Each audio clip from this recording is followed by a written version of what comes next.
Chers consommateurs, bonjour. Aujourd'hui, je vais vous présenter notre composteur d'intérieur, le seau Bokashi. Alors pourquoi Bokashi? Parce que c'est un mot japonais, c'est eux qui ont inventé ce principe. Et c'est une façon donc intelligente et écologique de recycler tous ces déchets organiques chez soi. Alors il est compact, donc vraiment il prend très peu de place dans la cuisine. Alors de quelle façon? Vous le recevez livré de cette façon-là. Donc comment il est composé? Donc à l'intérieur vous avez donc le couvercle. Donc déjà il faut savoir qu'il est étanche. Donc ça n'attire ni les mouches ni les moucherons. Et l'odeur, vous avez juste une petite odeur de vinaigré qui n'est pas désagréable. Donc il est aussi sans odeur. À l'intérieur, vous avez ce qu'on appelle le starter, 2 kg. Je précise 2 kg parce qu'il y a des confrères qui vendent par seau de 1 kg. Nous, on est à 2 kg, donc plus économique. Dans lequel vous avez les fameux micro-organismes efficaces. Vous avez donc un pilon, un doseur et un récipient. Alors, l'avantage du composteur, de celui-ci, des micro-organismes efficaces, c'est qu'on peut tout mettre. Les seules choses qu'on ne peut pas mettre, c'est les grands os, les gros morceaux d'os, et tout ce qui est liquide. Sinon, et les cendres et les excréments, bien sûr. Sinon, tout le reste, on peut le mettre. Je dis ça parce qu'avec les lombrics, sachez qu'on ne peut pas tout mettre. Là, avec les micro-organismes efficaces, on peut tout mettre. Alors, c'est très simple à utiliser. Donc, il faut couper grossièrement ces déchets organiques, des gros morceaux. Il ne faut pas que ça dépasse plus de 3 cm de côté. On coupe grossièrement ces déchets organiques, on les met. Et chaque fois qu'on met de l'organique, on reprend un godet du fameux starter. C'est des céréales en fait, c'est du son à l'intérieur. Avec donc rempli à moitié et on saupoudre. Et lorsqu'on l'a saupoudré, on tasse à chaque fois. Parce que c'est un principe anaérobie, c'est-à-dire qu'elles fonctionnent, ces bactéries fonctionnent sans air et avec le moins d'air et le moins d'oxygène possible. Et on tasse au fur et à mesure.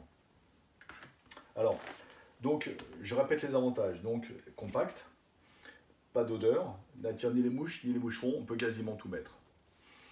Enfin, il n'y a pas de mortalité. Les lombrics peuvent avoir un problème de mortalité, là ce n'est pas le cas. Il faut simplement, s'il fait moins de 8 degrés, par exemple si vous mettez ça sur un balcon, sachez qu'en dessous de 8 degrés, les bactéries s'endorment en fait, elles ne travaillent plus. Voilà, c'est la seule petite contrainte.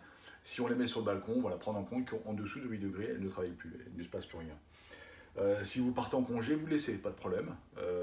Si on ne met pas d'autres déchets organiques, pareil, les bactéries, rien ne se passe. Et dès que vous mettez organique, ça redémarre à nouveau. Donc ça, c'est un autre avantage. Et donc, comme on tasse, en fait, il est compact, mais contrairement à ce qu'on pense, on en met plus que par rapport à l'aspect. Pourquoi? Parce que du fait que l'on tasse, eh bien, tout ce qui est organique, un peu, c'est comme notre corps, c'est 60-70% d'eau. Et c'est vrai que vous avez évacué ce liquide ici. Alors, ce liquide n'est pas perdu. Pourquoi? Parce que, c'est pour ça que vous avez le petit godet qu'il faut mettre avec, pour vider votre seau au fur et à mesure. On fait ça tous les 2 jours. Donc, l'avantage, c'est que vous avez, au bout de 3 semaines, déjà un compost liquide utilisable. Il est tellement riche qu'il faut couper avec 90% d'eau. Voilà. Donc, au bout de 3 semaines, on a déjà un compost liquide utilisable. Une fois qu'il est plein, on laisse fermenter pendant 2 semaines, parce que là aussi, ce n'est pas une décomposition comme le compost du jardin. Il n'y a pas de lombric, c'est une fermentation en fait.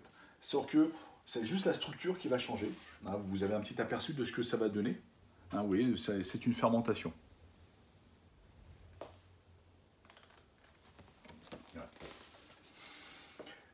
Donc, une fois qu'il est plein, on laisse fermenter pendant 2 semaines, et après, on l'enfouit dans la terre.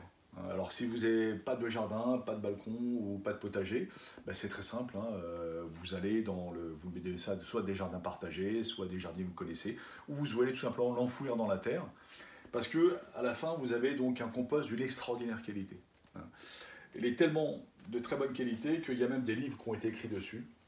EM, une révolution pour sauver la terre, c'est un des multiples livres que vous avez. Car ce compost, à l'arrivée, va reconstituer l'humus de la Terre. Or, le problème de notre planète, c'est qu'on perd notre humus. Et là, vous participez à reconstituer l'humus de la Terre. Voilà, je pense vous avoir tout dit sur le composteur d'intérieur Bokashi.